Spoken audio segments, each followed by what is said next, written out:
Well, thank you for joining me today. With respect to the Attorney General's press conference and the charges being filed, let me start by saying these are deeply troubling and extremely serious. I've consistently said that a handful of bureaucrats had created a terrible situation in Flint from the beginning.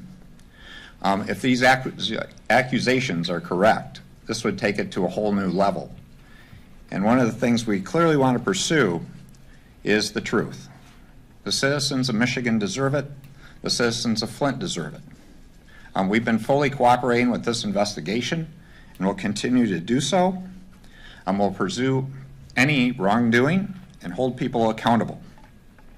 Already today, Director Cray has suspended without pay the 2 individuals that work for the state of Michigan. In terms of the context of that, we have some constraints on our actions due to civil service. With respect to Director Cray himself, when he was appointed to head the DEQ, he made sure that the people that are mentioned in these charges were not involved with the Flint water situation anymore. In addition, Director Cray asked the Michigan State Police to investigate employees involved in the Flint water crisis and the DEQ. And that investigation has been ongoing and has been focused in on looking for any potential cases of misconduct and will be continuing through this process. He's actually asked the state police to incorporate any new evidence that may be coming out of the investigations that is going on with the Attorney General. One of the other things I'd want to note is we have tens of thousands of dedicated, hardworking state employees, and I hope this doesn't put a tarnish on the great work they're doing every day to serve the citizens of Michigan. I very much appreciate their hard work, and this is a case where hopefully the accused misconduct of a handful will not create issues with tens of thousands of good, hardworking people doing the right thing to make Michigan a better state. With that, I'll stop and see what questions you may have. Governor, were you questioned as part of this investigation, and if so, by whom? With respect to this investigation, I have not been questioned or been interviewed at this point in time. Our office has been cooperating, as I mentioned earlier, with this investigation. Nick Menacura, Sinclair Broadcast Group. Do you believe these 3 government employees failed Michigan families? Well, again, I don't want to speculate. This is the process of investigations going on. We already had one of the individuals under investigation with respect to Stephen Bush, and that process hadn't been completed yet. We're going to continue with that investigation and also include the investigation of Mike Prisby. Governor Jonathan Carlson with WXYZ Detroit. With all due respect, some people, including some lawmakers in Washington, have called on you and some people in your administration to face charges. Do you think that is still fair, and do you think other people should face charges in addition to the people that were charged today? Well, again, that's the point of having these investigations happen and cooperating with them. There's the investigation by the Attorney General. There's an investigation by the U.S. Attorney. And again, we're fully cooperating and supporting those 2 investigations in particular. Governor, if I can follow up on that question, do you feel you did anything criminally wrong here? Again, I don't even want to get into that kind of speculation. I don't believe so. And so the point here is this is much my point about how I ended this, about saying I'm concerned about how this could go over with 47,000 employees in the state of Michigan that are working hard every day to do good things.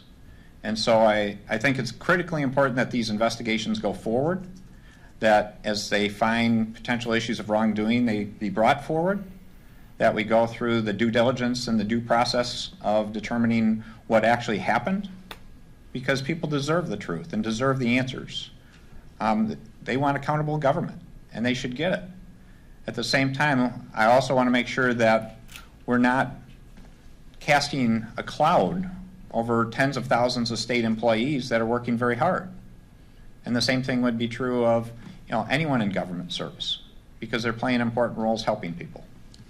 Governor, do you know how many state employees have been advised to retain criminal defense attorneys, and what do you say to a large number of state employees that are starting to voice that they're very, very worried that this net is going to catch them, they could be charged, and how do you deal with potential morale issues?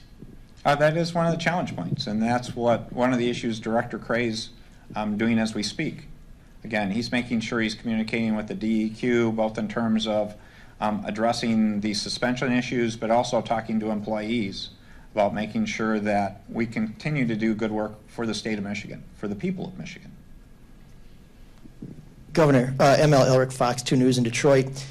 Clearly there were bureaucratic breakdowns in this process, but what was your reaction when you heard that there may be criminality? Well, it takes it to a whole new level, just as I said. Again, you never want to see that happen. You never want to see a situation like Flint happen, but to say there are criminal charges. But again, these are the initial parts of this. These are charges, and we need to let due process work. Were you surprised? Again, I'm not going to speculate on all this. What I want to do is make sure we're following through to make sure the investigations are cooperated with fully, and we get the truth for the citizens, and we see justice is done. Governor, as I understand it, the state has to provide legal representation during civil proceedings involving state employees, but is not required to during criminal proceedings. Now that these employees have been criminally charged, do you think the state should continue to pay for their legal representation, and if so, why, and if not, why not? Yeah, to put that in context, our ability to actually suspend them without pay was triggered by the criminal charges being filed. That's provided under civil service. With respect to the legal counsel question, my understanding is that's a function of the department director, and the way this is being viewed is the investigation is not complete. So those costs are being covered at this point in time, and that was a function of the state police investigation that was previously began back in January. And as those investigations get completed, I'm working under the assumption Director Cray would be revisiting the appropriateness of continuing to pay. Hi, Elena Holland with TV5 out of Flint and Saginaw. So now that this is something that there's charges against state employees and it's taken to this level, what's that speak to the level of, lack of trust in what this has done to the residents of Flint? Well, again, it will cause concern and should. Criminal charges are a very serious one. At the same time, you would hope that there's due process involved in this, and let's go through the due process piece before people draw conclusions. You know, Governor, a lot of the speculation, obviously, and the observations have been around you, but now that we've got charges against 3 state and 1 city employee there, do you feel a level of vindication that you didn't do anything wrong? Well, I think what I've said consistently from the beginning is this tragic situation was the result of bad decisions by bureaucrats. Again, I always described it in terms of people lacking common sense. This puts it in the context of criminal behavior. In either case, there's a tragic situation that's happened. Now we need to wait and see, let due process work to see was it actually criminal or was it just poor decision making. And I'm not looking for vindication. This is about getting to the truth, getting to accountability. All right. Last question, Zach from Gongwer. Governor, have the text messages from your staff's cell phones either been obtained by the investigating group with the Attorney General or via lawsuits, and have those been provided if they were requested? I can't specifically answer that. We've been doing a lot on document requests. But if you ask me, we're literally in tens of thousands of emails and other documents. How broad that is, I assume it's fairly broad, but I can't specifically answer your question. Thank you, Governor. Thank you.